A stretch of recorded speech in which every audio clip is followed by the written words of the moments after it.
विदेश मंत्रालय की प्रेस कॉन्फ्रेंस में आज 9 मई की मध्यरात्रि को पाकिस्तानी सेना ने सैन्य बुनियादी ढांचे को निशाना बनाने के इरादे से कई बार हमला किया। अंतर्राष्ट्रीय सीमा पर 36 स्थानों पर घुसपैठ का प्रयास किया गया। करीब 300 से 400 ड्रोन का इस्तेमाल किया गया। इनका मकसद खुफिया और वायु रक्षा प्रणालियों की जानकारी लेना था। शुरुआती जांच में यह सामने आया कि तुर्की के ये ड्रोन थे। इनकी जांच की जा रही है। भारत पाकिस्तान तनाव के बाद 8 राज्यों के 29 एयरपोर्ट्स को 10 मई तक के लिए बंद किया गया। ये राज्य जम्मू कश्मीर, हिमाचल, पंजाब, हरियाणा, राजस्थान, गुजरात, मध्य प्रदेश, उत्तर प्रदेश है। पिछले 2 दिन में दिल्ली एयरपोर्ट से 138 घरेलू इंटरनेशनल फ्लाइट्स कैंसिल की गई हैं। इसी बीच मुंबई एयर ट्रैफिक कंट्रोल पर भी दबाव है। भारत पाकिस्तान तनाव के बीच राजस्थान के जैसलमेर, बाड़मेर, श्रीगंगानगर, बीकानेर और फलौदी जिलों में हाई अलर्ट है। जैसलमेर और बाड़मेर में शाम 5 बजते ही बाजार बंद किए गए। यहाँ शाम 6 बजे से सुबह 6 बजे तक पूरी तरह ब्लैकआउट रहेगा। जैसलमेर में सभी सार्वजनिक कार्यक्रमों पर रोक लगा दी गई है। ब्लैकआउट के दौरान घरों के बाहर लगे मीटर की लाइट नहीं दिखे, इसलिए टेप और कपड़ों से ढका गया है। भारत पाकिस्तान के बीच बढ़ रहे सैन्य तनाव को देखते हुए भारत के 6 राज्यों में स्कूल बंद करने के निर्देश जारी किए गए। इन राज्यों में पाकिस्तान सीमा से सटे जम्मू, पंजाब, राजस्थान शामिल है। 7-8 मई की रात पाकिस्तान ने इन राज्यों में मिसाइल हमले का प्रयास किया था। इसी के चलते सुरक्षा के मद्देनजर स्कूल बंद हुए हैं।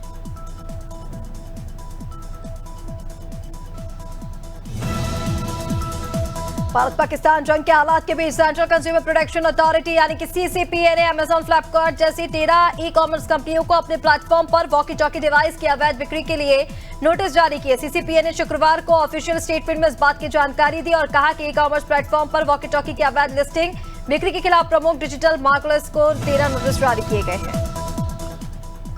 आज गोंडा जिले के कर्नलगंज क्षेत्र के रहने वाली सीमा को इलाज के लिए सीएचसी लाया गया, जहां डॉक्टर ने अपने रूम पर महिला को देखा और उसके बाद अस्पताल में तैनात फार्मासिस्ट के द्वारा टीका लगाया गया, जिसके बाद महिला की हालत बिगड़ने लगी। परिजनों ने इलाज के लिए डॉक्टर से गुहार लगाते रहे, लेकिन सीएचसी अधीक्षक मौके से अस्पताल छोड़कर फरार हो गए। इलाज के अभाव में महिला की तड़प कर मौत हो गई। नीमच हिंगोरिया फाटक के यहाँ ओवरब्रिज का कार्य चल रहा है, लेकिन ठेकेदार की लापरवाही से लोगों की जान के ऊपर बनाई है। आने जाने वाले राहगीरों की बड़ी परेशानियों का सामना हो रहा है। 2 पहिया वाहन, 4 व्हीलर वाहन पानी में गिर रहे हैं और गाड़ियों में नुकसान हो रहा है। आज भी एक स्कूटी वाला गिर गया और उसे चोट भी लगी है। जहां करोड़ों रुपए लगाकर ब्रिज बन रहा है, तो वहीं ठेकेदार की लापरवाही सामने आई है। संभल जिले में संविदा बिजली कर्मी ने जनवरी माह का बकाया वेतन न मिलने को लेकर मुख्य बिजली अधिकारी पर जोरदार धरना प्रदर्शन किया। कर्मचारियों का ये कहना है कि उन्होंने कई बार वेतन के लिए मौके पर लेकर शिकायतें की हैं, लेकिन अब तक कोई समाधान नहीं हुआ। जिलाध्यक्ष के अनुसार कर्मचारियों का लगभग 25 से 26 लाख रुपए वेतन बकाया है, जिसे अब तक भुगतान नहीं किया गया है। जनपद शामली के हरियाणा बॉर्डर पर एक युवक की 3 दिन पूर्व हुई संदिग्ध परिस्थितियों से मौत के मामले में पुलिस ने अभी तक मुकदमा दर्ज नहीं किया। मृतक के पिता ने हरियाणा बॉर्डर पर तैनात 3 पुलिसकर्मियों पर युवक की हत्या का आरोप लगाया। सूचना पर समाजवादी पार्टी के जिला उपाध्यक्ष और नगर अध्यक्ष पीड़ित परिवार के आवास पर पहुंचे। पीड़ित को हर संभव मदद दिलाने का आश्वासन दिया।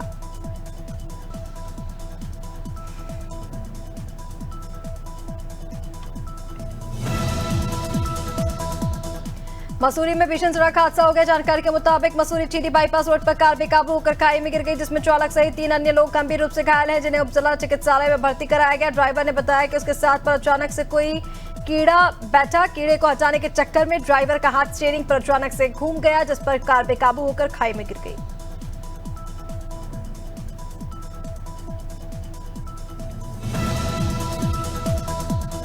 डिप्टी सीएम विजय शर्मा, वित्त मंत्री ओपी चौधरी अंबिकापुर दौरे पर पहुंचे। 13 मई को आयोजित होने वाले केंद्रीय मंत्री शिवराज सिंह चौहान के मोर आवाज मोर अधिकार कार्यक्रम की तैयारियों का निरीक्षण किया। कार्यक्रम स्थल पर 40 से 50 हजार लोगों के बैठने की व्यवस्था की गई। अंबिकापुर छत्तीसगढ़ मोर आवाज मोर अधिकार कार्यक्रम में सभी लोग पहुंचे। भारत और पाकिस्तान के बीच चल रहे युद्ध को लेकर बलिया के रामपुर में संकट मोचन हनुमान मंदिर से लोगों ने हवन पूजन किया। भारत की विजय और देश के सैनिकों की दीर्घायु की कामना की। वहीं बीजेपी के कार्यकर्ताओं का कहना है कि बजरंग बली से पाकिस्तान के खिलाफ भारतीय सेना की सफलता की प्रार्थना की गई है।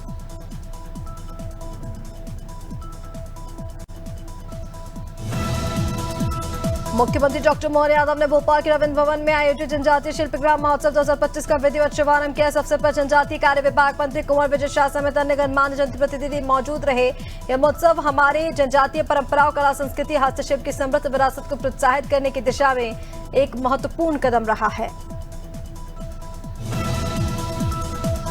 भारत पाकिस्तान के बीच इन दिनों हालात तनावपूर्ण है। पहलगाम आतंकी हमले के बाद भारत ने बदला लिया है तो पाकिस्तान में हड़कंप मचा हुआ है। भारत की पाकिस्तान और पाक अधिकृत कश्मीर में ऑपरेशन सिंदूर के तहत आतंकी ठिकानों पर कार्रवाई के बाद पाक बौखला चुका है। उत्तराखंड के लक्ष्मण रावत ने बताया कि सीमावर्ती क्षेत्रों में योद्धा दुश्मनों की गतिविधियों पर नजर रखे हुए हैं, गोपनीय सूचना सेना तक पहुंचाने, स्थानीय भौगोलिक परिस्थितियों पर जानकारी दे रहे हैं। प्रयागराज में जुमे की नमाज के बाद मुस्लिम समुदाय के लोगों ने भारतीय सेना के समर्थन में प्रदर्शन किया। प्रदर्शनकारियों ने पाकिस्तान के खिलाफ नारेबाजी करते हुए कहा कि वे आतंकवाद के खिलाफ हर परिस्थिति में सेना के साथ खड़े हैं। उन्होंने पाकिस्तान के हमले की निंदा करते हुए कहा कि देश के नागरिकों पर इसकी हर हरकत बर्दाश्त नहीं की जाएगी। लखनऊ में सपा के राष्ट्रीय अध्यक्ष अखिलेश यादव ने प्रेस कॉन्फ्रेंस के दौरान महाराणा प्रताप को सादर नमन किया। इस दौरान सपा ने मंच पर बड़ी संख्या में क्षत्रिय समाज के लोगों को बैठाया। इस दौरान अखिलेश यादव ने कहा कि वो सरकार बनने पर देश के सबसे प्रतिष्ठित रिवर फ्रंट पर महाराणा प्रताप की प्रतिमा लगाने का ही काम करेंगे।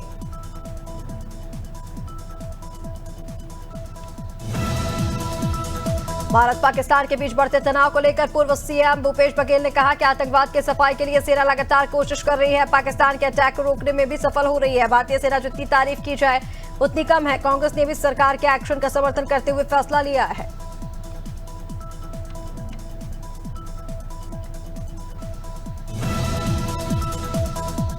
हिंदुस्तान और पाकिस्तान के बीच चल रहे युद्ध को लेकर उन्नाव की मस्जिदों से जुम्मे की नमाज पढ़ी गई। देश की कामयाबी के लिए दुआ मांगी गई। उन्नाव शहर काजी मौलाना निसार अहमद मिसबाही ने कहा कि हर घर मोड़ पर देश की सेना के साथ है। अगर जरूरत पड़ेगी तो देश का हर एक नागरिक देश के लिए अपनी कुर्बानी देने के लिए तैयार है।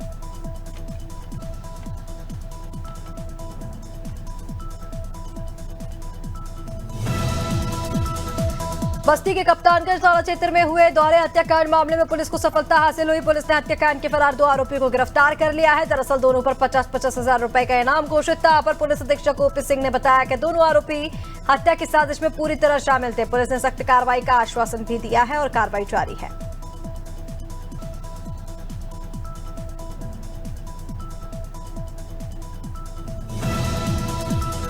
कोरबा के बांकी मोगरा नगर पालिका के निर्माण कार्यों को जल्द से जल्द शुरू करने की मांग को लेकर कांग्रेस पार्षदों ने नाराजगी जताई। पालिका कार्यालय में तालाबंदी करने की कोशिश की। सूचना के बाद मौके पर पहुंची पुलिस ने मामला शांत कराया। 15 दिन में निर्माण कार्य शुरू करने का आश्वासन मिलने पर कांग्रेसियों का आंदोलन खत्म हुआ।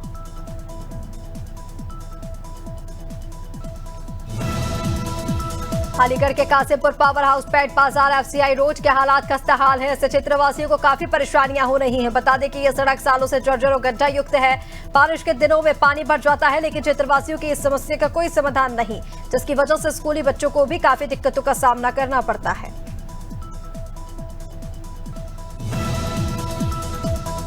भारत पाकिस्तान तनाव के बीच आज पहला जुमा था। देश की सभी मस्जिदों से जुम्मे की विशेष नमाज अदा की गई। मध्य प्रदेश में मुस्लिम समुदाय के लोगों ने पाकिस्तान को नस्तनाबूद करने के लिए नमाज पढ़ी। राजधानी भोपाल में ऑल इंडिया उलेमा बोर्ड ने मुसलमानों से खास अपील की थी, जिसके बाद जुम्मे की नमाज हिंदुस्तान की जीत के लिए अदा की गई। पीएम आवास योजना के तहत बुरहानपुर नगर निगम में फर्जी दस्तावेजों के आधार पर लाभ लेने, सरकारी पैसों के दुरुपयोग का मामला सामने आया। नगर निगम की जांच में 25 ऐसे लाभार्थियों की पहचान हुई जिन्होंने फर्जी जमीन के पट्टे प्रस्तुत कर योजना की राशि हड़पी। जिला प्रशासन ने मामले की जांच के बाद 25 आरोपियों के खिलाफ एफआईआर दर्ज कराई। निगम अधिकारियों के अनुसार फर्जीवाड़े में शामिल सभी आरोपियों के खिलाफ सख्त कार्रवाई की जाएगी। और वहीं भारत पाकिस्तान के बीच चल रहे तनाव के बीच महाराणा प्रताप जयंती के कार्यक्रम में शामिल होने आए कथावाचक शांतनु महाराज ने बड़ा बयान दिया। नादी टीवी से बातचीत में शांतनु महाराज ने आतंकवाद का धर्म इस्लाम को बताया। उन्होंने कहा कि पाकिस्तान के खिलाफ कड़ी कार्रवाई की जरूरत है।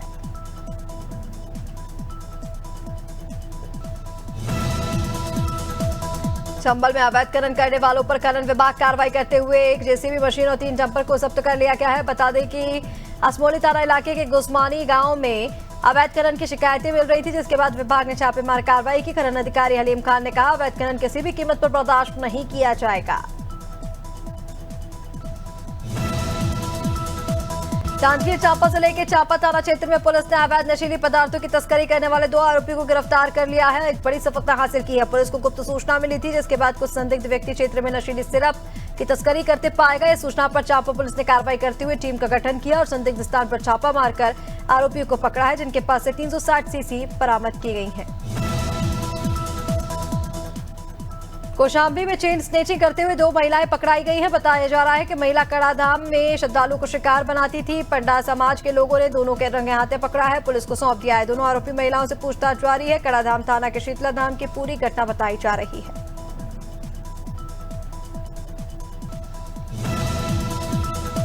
भारत पाकिस्तान के बीच जंग ऑपरेशन सिंदूर को लेकर देश की सेना पर पूरे देशवासियों को गर्व है। संगम नगरी प्रयागराज के नगर पंचायत शंकरगढ़ के युवाओं में भारी उत्साह देखने को मिल रहा है। शंकरगढ़ नगर पंचायत की जनता भारत की तीनों सेनाओं को सैल्यूट करते हुए पाकिस्तान को नक्शे से मिटा देने की मांग कर रही है।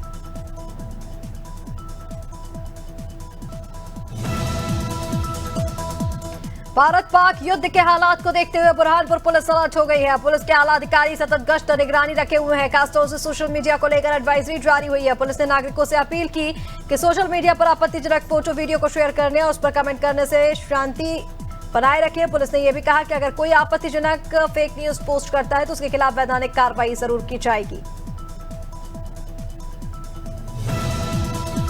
देश में युद्ध के हालातों के बीच सभी राज्यों को अलर्ट पर सुरक्षा के इंतजाम करने के निर्देश। इंदौर जिले की महू विधानसभा भी हाई अलर्ट पर है। मध्य प्रदेश पुलिस को मिले सुरक्षा बढ़ाने के निर्देश के बाद यहां भी इंतजाम बढ़ा दिए गए। महू में है military headquarter. Military war college के आसपास होने से सुरक्षा व्यवस्था बढ़ाई गई है। बाबा साहेब की जन्मस्थली पर भी मिलिट्री कोर एरिया स्थापित किए गए हैं।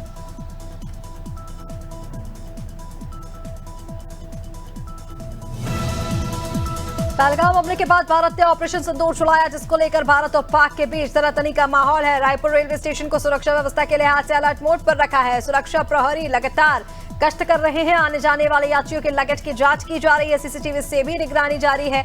ट्रेन से आने जाने वाले पार्सल को भी बारीकी से जांचा जा रहा है। सहारनपुर में कड़ी सुरक्षा के बीच जुमे की नमाज अदा की गई। जुमे की नमाज के बाद मुस्लिम समुदाय के लोगों ने कहा कि पूरा देश भारतीय सेना के साथ खड़ा है। उन्होंने देश की सेना के लिए दुआ की है और कहा है कि इस्लाम धर्म किसी का खून बहने की इजाजत नहीं देता है। पाकिस्तान की नापाक हरकत को भारतीय सेना ने मुंह तोड़ जवाब दिया। इस दौरान हिंदुस्तान जिंदाबाद और पाकिस्तान मुर्दाबाद के नारे लगाए गए। रायपुर में बारिश में जल निकासी की व्यवस्था को लेकर बैठक हुई। नगर निगम के महापौर मीनल चौबे ने जोन 10 कार्यालय में समीक्षा बैठक कर मानसून पूर्व नालों की सेकंड ट्रैकिंग, अवैध कब्जे हटाने, जलापूर्ति, स्ट्रीट लाइट प्रबंधन के अधिकारियों को निर्देश दिए। महावीर नगर नाले से पेड़ हटाने के भी निर्देश दिए गए हैं।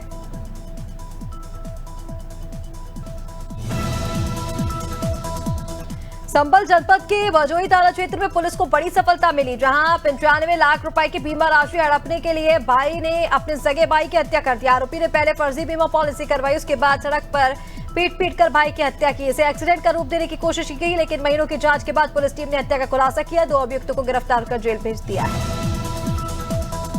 भारत पाकिस्तान के बिगड़ते हालातों को देखते हुए इंदौर में सुरक्षा व्यवस्था बढ़ाई गई। शहर की ऐतिहासिक इमारतों पर सर्चिंग अभियान चलाया। शहर के हृदय स्थल राजवाड़ा में बम स्क्वाड और डॉग स्क्वाड की टीम पहुंची। रेलवे स्टेशन, शासकीय अस्पताल, सरकारी भवन, ऐतिहासिक इमारत, बसों में सर्चिंग जारी है।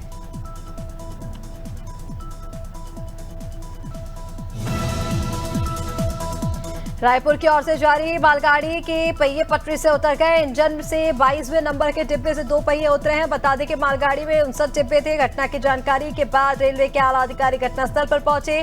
गौरतलब है कि इस घटना के समय संबलपुर डिवीजन के डीआरएम सुभाष चंद्र चौधरी निरीक्षण पर आए हुए थे।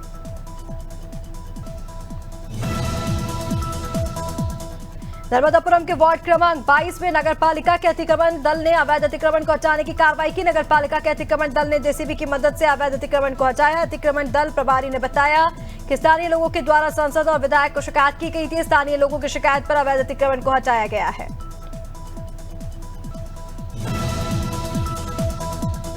जबलपुर में 18 साल की युवती की चाकू से गोदकर हत्या कर दी गई। युवती छतरपुर की रहने वाली थी और वो अपने परिवार के साथ मजदूरी करने जबलपुर आई थी। परिजनों ने बताया कि युवती टहलने के लिए निकली थी, लेकिन 1.5 घंटे बाद भी वापस नहीं लौटी, जिसके बाद परिजनों ने उसकी तलाश की तो युवती का शव देवदार गार्डन क्षेत्र में मिला। फिलहाल पुलिस मामले की जांच में जुट गई है।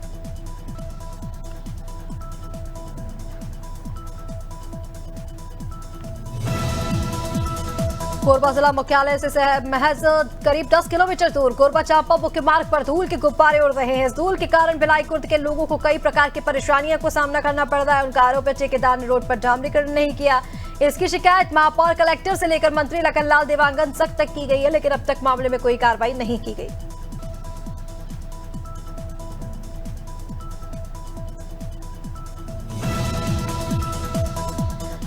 मध्य प्रदेश के मुख्यमंत्री डॉक्टर मोहन यादव ने सेना के पराक्रम की तारीफ की। कहा कि हमारी एयर डिफेंस सिस्टम ने दिवाली के खिलौने की तरह हवा में ही दुश्मन के आक्रमण को चकनाचूर किया। यह हमारी शक्ति, सतर्कता और हमारी सेनाओं की अडिग निष्ठा का प्रमाण है। साथ ही उन्होंने पीएम मोदी का अभिनंदन करते हुए कहा कि उनके नेतृत्व में हमारी सेना आधुनिक तकनीक से भी लैस है।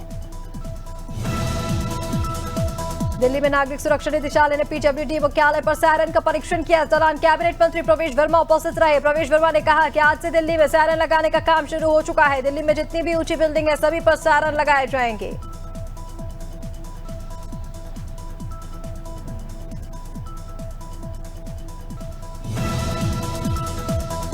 सागर जिले के बरहली में आयोजित एक लगन समारोह में जननी एक्सप्रेस एम्बुलेंस सवारियां लेकर पहुंची। कार्यक्रम के बाद 3 एम्बुलेंस गाड़ियां पाई गई। जननी एक्सप्रेस दमोह जिले की थी। मामले का वीडियो सामने आने के बाद शुक्रवार को प्रशासन हरकत में आया। मामला सामने आते ही दमोह जिले में जननी एक्सप्रेस के ड्राइवरों को नोटिस जारी किए जाने की बात कही जा रही है। भारत पाक तनाव के बीच मध्य प्रदेश के आगरमालवा जिले के नलखेड़ा स्थित मां बगलामुखी मंदिर में विश्व शांति शत्रु विनाश के लिए विशेष हवन ब्रह्मास्त्र यज्ञ का आयोजन किया गया। 26 हवन कुंडों पर 121 विद्वान पंडितों ने एक साथ बगलामुखी ब्रह्मास्त्र यज्ञ संपन्न कराया। हवन में मंदिर के मुख्य पुजारी मनोहर जी पंडा, अन्य पंडित गण और संयुक्त कलेक्टर मिलन ढोके भी शामिल हुए। महाराणा प्रताप की जयंती के अवसर पर राजधानी भोपाल के जवाहर चौक पर शस्त्र पूजन किया गया। सकल हिंदू समाज में गड़ियर लोहार समाज द्वारा भव्य शस्त्र पूजन कार्यक्रम का आयोजन हुआ है। इस मौके पर समाज के लोग, युवा, बुजुर्ग बड़ी संख्या में मौजूद रहे। महाराणा प्रताप को श्रद्धांजलि अर्पित की गई।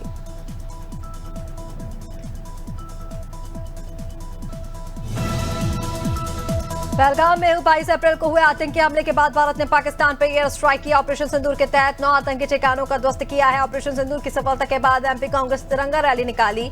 नेता प्रतिपक्ष ने कहा कि एक बात साबित हो चुकी कि पाकिस्तान आतंकवादियों को शरण देता रहा है। हमें इस बात का गर्व है कि हमारे देश की रॉ ने सही तरीके से आतंकियों के ठिकानों को चिन्हित किया और हमारा निशाना सही जगह पर लगा। ऑपरेशन सिंदूर को लेकर इंडो नेपाल बॉर्डर पर फंसे बहराइच जिले में जश्न का माहौल है। नागरिक पाकिस्तान के खिलाफ भारतीय सशस्त्र बलों की कार्रवाई की सराहना कर रहे हैं। हमारे सहयोगी विनोद द्विवेदी ने जब लोगों से पाकिस्तान के खिलाफ जारी कार्रवाई को लेकर बातचीत की तो उन्होंने कहा कि हम देश के साथ हैं।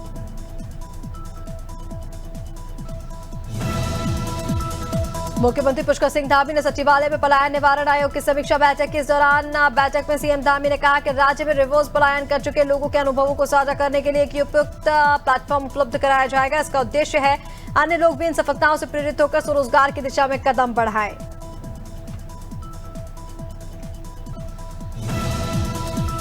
भारत पाकिस्तान तनाव के बीच उत्तराखंड के मुख्यमंत्री पुष्कर सिंह धामी ने राज्य के उच्च अधिकारियों के साथ बैठक की। सीएम ने अधिकारियों को हर परिस्थिति के लिए पूरी तरह से तैयार सजग रहने की बात कही। सीमावर्ती क्षेत्रों में सतर्कता बरतने के निर्देश दिए और क्षेत्रों में तैनात प्रशासनिक इकाइयों को चौकस रखने के लिए कहा गया है।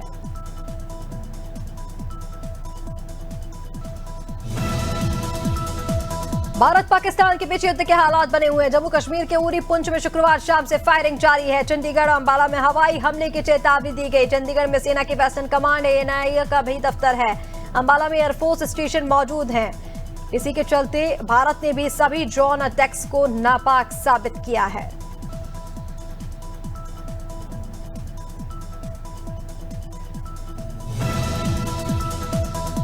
और वहीं मध्य प्रदेश में अगले 4 दिन यानी कि 12 मई तक आंधी बारिश गरज चमक का दौर जारी रहने वाला है। इनमें से 2 दिन तो पूरे प्रदेश में मौसम बदला रहेगा। शुक्रवार को भोपाल, इंदौर, उज्जैन, जबलपुर, ग्वालियर में तेज आंधी चलेगी।